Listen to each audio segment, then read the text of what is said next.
ওদের বাড়ি কি হয়েছিল? হনুমান এসেছিল। তারপরে আবার হনুমান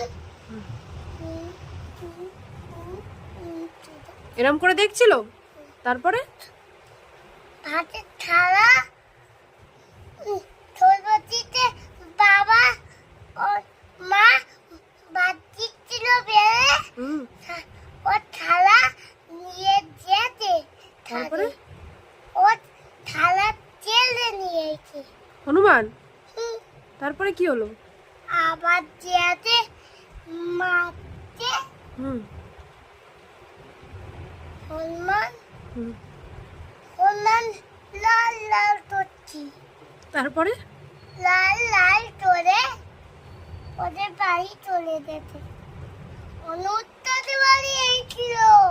তারপরে আবার অনুত্তর বাবা মেলে তুলে এইভাবে মেরেছে হনুমানকে। হ্যাঁ তারপরে অনুত্তর বাবা লাঠিতে যেতে পড়ে বাড়ি পড়তে যেতে তারপরে আবার দিয়েছে বাড়ি পড়তে যেতে তাই পাথর